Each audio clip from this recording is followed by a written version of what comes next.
Hello and welcome everybody.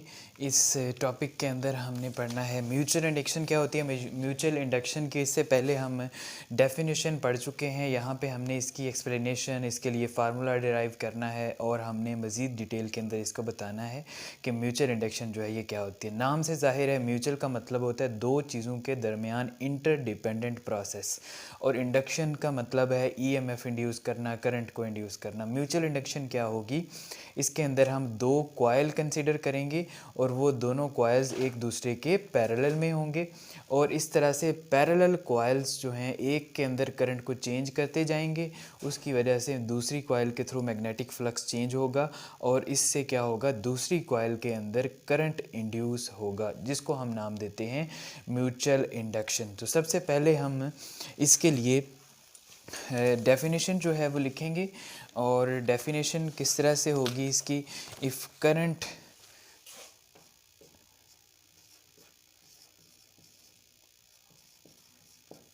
Through a coil is changed, अगर हम एक कॉइल में से करंट चेंज करते हैं तो उसके नतीजे में उस कॉइल के अंदर मैग्नेटिक फ्लक्स चेंज होगा, यानी number of magnetic field lines कम और ज़्यादा होंगी। If current through a coil is changed, magnetic flux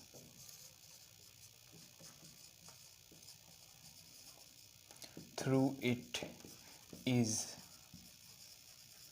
changed. ठीक है जी। और इसके नतीजे में क्या होगा,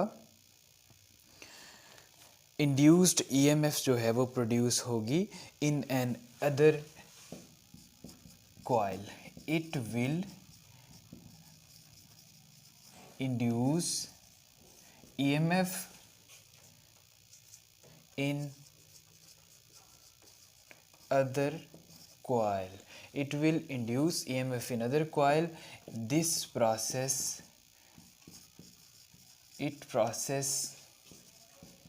is known as mutual induction. Okay अब हम इसको एक्सप्लेन करने के लिए कॉइल्स कंसिडर करेंगे एक दूसरे के पैरेलल। ओके सो इसको हम एक्सप्लेन करेंगे with the help of these two coils. एक दूसरे के पैरेलल में हमने यहाँ पे दो कॉइल्स जो हैं ये कंसिडर कर ली हैं, और इन दो कॉइल्स में से जो एक कॉइल है वो यहाँ पे it is connected with the battery cell के साथ कनेक्ट है, और इसके साथ एक रियोस्टेट है। रियोस्टेट क्या होता है, वेरिएबल रेजिस्टर, इसको हम वेरी कर सकते हैं, इसको हम चेंज करेंगे। तो इस कॉइल के अंदर जो करंट फ्लो कर रहा होगा उसकी मिकदार कम और ज़्यादा होगी, और इसके नतीजे में क्या होगा, इसके नतीजे में जो मैग्नेटिक फील्ड लाइंस प्रोड्यूस हो रही थी वो कम और ज़्यादा होंगी। ठीक है, तो सबसे पहले हम इन दोनों कॉइल्स के बारे में कुछ बेसिक डेफिनेशंस हैं उनको देखते हैं, फिर हम इसको एक्सप्लेन करेंगे। So consider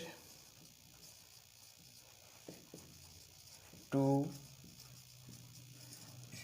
parallel coils. अब इनके अंदर जो प्राइमरी है वो कौन सा होगा कॉइल। प्राइमरी कॉइल ऐसा कॉइल है जिसके अंदर सेल और रियोस्टेट अटैच्ड है। ठीक है, दी coil with which battery and rheostat is attached। ठीक है, इसको हम कहेंगे प्राइमरी कॉइल, और यहाँ पे ये वाला जो कॉइल है इट इज़ प्राइमरी कॉइल, और इसके साथ एक वेरिएबल रेजिस्टेंस यूज़ की गई है हमने। रियोस्टेट क्या होता है, ऐसी रेजिस्टेंस जिसकी वैल्यू कम या ज़्यादा किया जा सकता है। दूसरा जो है वो होगा सेकेंडरी कॉइल। ठीक है जी, और सेकेंडरी कॉइल ऐसा कॉइल है जिसको हमने सिर्फ गिलवानोमीटर के साथ अटैच किया हुआ है। Coil with which only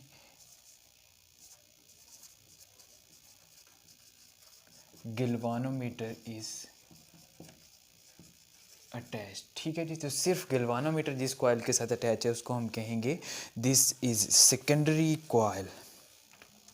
okay, now we will see कि इन कॉइल्स के अंदर किस तरह से प्रोसेस होगा और ईएमएफ किस तरह से इंड्यूस होगी। ओके, अब प्रोसेस को ज़रा देख लें कि किस तरह प्रोसेस होगा। यहाँ पे रियोस्टेट लगा हुआ है। इस रियोस्टेट की मदद से हम जब कम और ज़्यादा करेंगे रेजिस्टेंस को, इस कॉइल के अंदर जो करंट है वो कम और ज़्यादा होगी। करंट जब चेंज होगी तो इसके अंदर जो प्रोड्यूस होने वाली मैग्नेटिक फील्ड है उसकी मिकदार कम और ज़्यादा होगी। उससे क्या होगा, उसको हम कहते हैं मैग्नेटिक फ्लक्स इज़ चेंजिंग। तो ये जो मैग्नेटिक फ्लक्स इस कॉइल का है वो इस कॉइल के साथ भी अटैच्ड है। तो बिल्कुल इस तरह से जिस तरह ये आपको फील्ड लाइंस नज़र आ रही हैं, इसी तरह से ये मैग्नेटिक फ्लक्स जो है ये पहली कॉइल का दूसरी के साथ अटैच्ड है। ठीक है, अब इस अटैचमेंट की वजह से, इस लिंकेज की वजह से क्या होगा, जब इस कॉइल के अंदर मैग्नेटिक फ्लक्स चेंज होगा तो इसके अंदर भी चेंज होगा। अब इसके अंदर जो मैग्नेटिक फ्लक्स चेंज होगा तो इसमें करंट इंड्यूस होगी और उसको हम गैल्वानोमीटर से रीड आउट कर लेंगे, और ये प्रोसेस है जिसको हम नाम देते हैं म्यूचुअल इंडक्शन का। सो ईएमएफ जो है इंड्यूस होगी सेकेंडरी कॉइल के अंदर। जब भी हम क्वांटिटीज़ डिफाइन करेंगे, प्राइमरी के लिए उसके साथ हम P लिखेंगे, सेकेंडरी के लिए हम लिखेंगे S।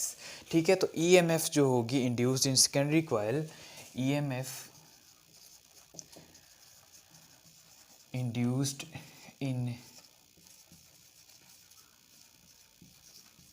सेकेंडरी कॉइल, उसको हम हमेशा एप्सिलॉन S के साथ डिनोट करेंगे।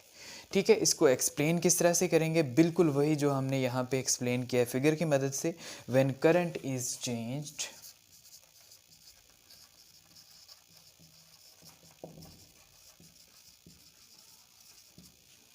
In primary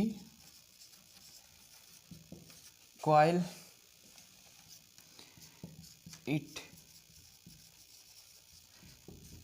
changes its magnetic flux. ठीक है जी, तो करंट चेंज होगी तो ये जो मैग्नेटिक फ्लक्स है इस पहली कॉइल के अंदर वो चेंज होगा। अब ये मैग्नेटिक फ्लक्स सेकंड कॉइल के साथ भी अटैच्ड है, लिंक्ड अप है। इसकी वजह से क्या होगा, सेकेंडरी कॉइल के अंदर करंट इंड्यूस होगी। दिस changing flux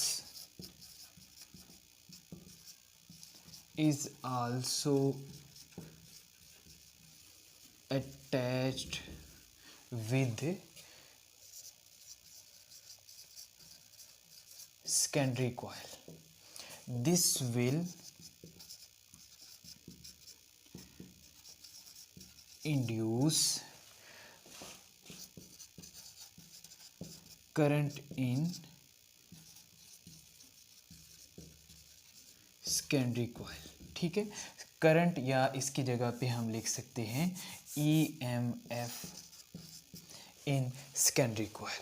तो इस तरह से सेकेंडरी कॉइल के अंदर ईएमएफ इंड्यूस होगा और इस ईएमएफ को हम गैल्वानोमीटर की मदद से इस सेकेंडरी कॉइल में से रीड आउट कर पाएंगे। ठीक है जी, अब हम इसके लिए फार्मूला लिखते हैं अकॉर्डिंग टू फैराडेज लॉ।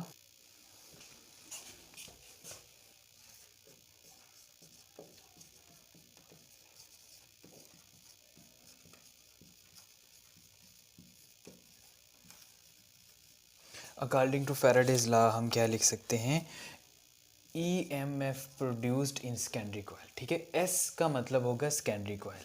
ये किसके बराबर होती है, फैराडेज लॉ ने हमें बताया कि ये delta phi over delta T के बराबर होती है। यहाँ पे फाई क्या चीज़ होगा, इट इज़ मैग्नेटिक फ्लक्स। ठीक है, और ये n टाइम्स होगा अगर इस कॉइल के जो टर्न्स हैं वो सेकेंडरी कॉइल के टर्न्स वो n के बराबर हैं, और इसकी डायरेक्शन होगी अपोजिट। सो अपोजिट डायरेक्शन जो है उसकी वजह से हम इसको लिखते हैं ns के इक्वल। सो फैराडेज लॉ के मुताबिक जो है हमने यहाँ तक डिफ़ाइन कर लिया इसको, और ns जो है यहाँ पे क्या है, इट इज़ नंबर ऑफ